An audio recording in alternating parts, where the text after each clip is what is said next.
We are anonymous. We do not serve kings. We do not worship false idols. And we do not look away when power embarrasses itself before the world. What happened this week was not just another political headline. It was a turning point.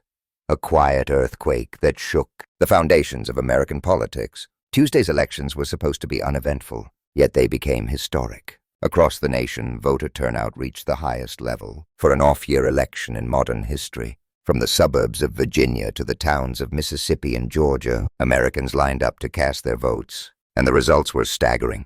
Democrats won big. They flipped Republican seats in deep red states. They expanded their control in areas that just 2 years ago were written off as conservative strongholds.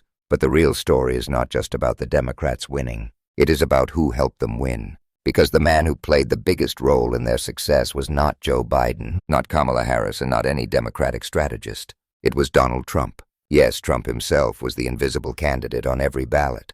He was the ghost haunting every Republican campaign. His image, his chaos, his ego, and his scandals followed his party like a curse. Democrats did not just run against local candidates.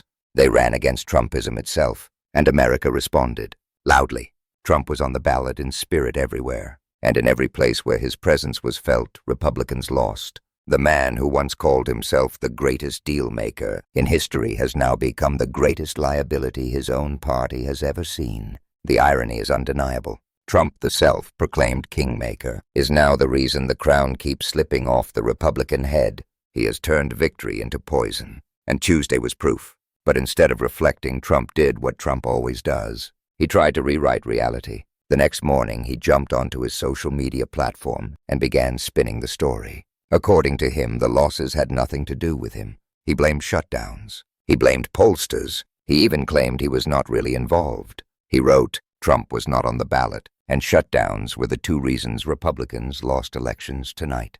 In other words, he took zero responsibility. The man who takes credit for every victory suddenly became invisible when defeat arrived. But the facts tell another story. CBS News conducted exit polls in Virginia, New Jersey, and California's Proposition 15. They asked voters directly if Donald Trump was a factor in their decision. And the majority said yes. In every state except New York City, Trump's influence played a major role in why people voted the way they did. He was not on the ballot, but his shadow was. And that shadow cost Republicans dearly. The only place Trump did not affect the outcome was New York City, where issues of race and religion dominated. Everywhere else, he dragged the party down like an anchor tied to a sinking ship. But instead of facing reality, Trump found a new way to twist it. He saw one Republican who actually won a candidate who ran on the message of affordability. That candidate focused on real issues: groceries, rent, housing, and wages. It was a message that resonated with ordinary people. Trump saw that and immediately tried to claim it as his own. He posted online, "Our economy is booming and costs are coming way down. Affordability is our goal." Then he went further, saying, "We do a great job and you do not talk about it." They have this new word called affordability, and they do not talk about it enough. The Democrats made it up. To Trump, even the word affordability became a competition. He treated it like a brand he could steal, not a reality that affects millions of families. But the show did not stop there. During a public appearance, Trump switched his story again. While bragging about the price of Thanksgiving dinner, he said, "You look at 25% reduction in cost for Thanksgiving between Biden and me," meaning this administration. That is a tremendous number. It is the biggest reduction in cost in the history of that chart, or whatever they do. So I do not want to hear about the affordability because right now we are much less. And with that one sentence, he handed the Democrats their next campaign ad. The reaction was immediate.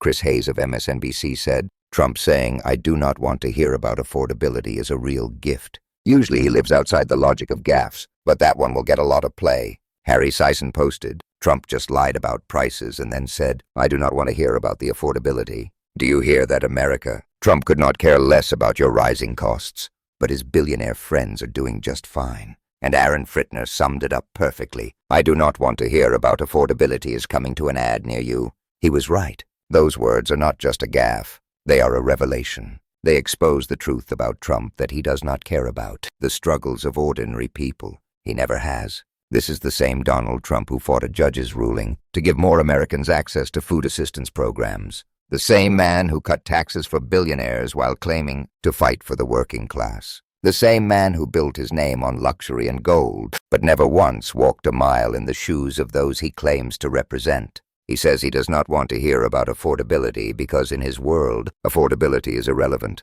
He has never had to think about choosing between medicine and rent. He has never had to watch grocery bills double. To him, affordability is a slogan, not a struggle. And that is what makes this moment so powerful. For the first time in a long time, Trump's own words have united people across political lines. Independents, moderates, and even some Republicans heard that sentence and understood what it meant. It meant that Trump is out of touch, lost in his own fantasy, living in a bubble where he thinks the economy is fine because his friends are fine. Democrats could not have written a better campaign message if they tried. When midterms arrive in 2026, that quote will be everywhere. On television, online, on billboards. I do not want to hear about affordability. It is short, it is clear, and it speaks louder than any speech a Democrat could write. It says everything about the man who built a movement on anger but abandoned empathy. Trumpism began as a rebellion. It was supposed to be about giving power back to the forgotten Americans. But over time, it became about one thing, Trump himself. It is no longer a movement. It is a mirror reflecting his ego, and now that mirror is cracking. Behind the scenes, Republican strategists are terrified. They see what is happening. They know Trump's name no longer inspires victory. It invites defeat. Donors are quietly shifting their money elsewhere. Conservative media is giving more attention to other figures, trying to prepare for life after Trump. Even Fox News, once his most loyal ally, has started to move on. They rarely air his full speeches. His rallies, once massive spectacles, now struggle to fill venues. The energy is fading, but Trump cannot stop.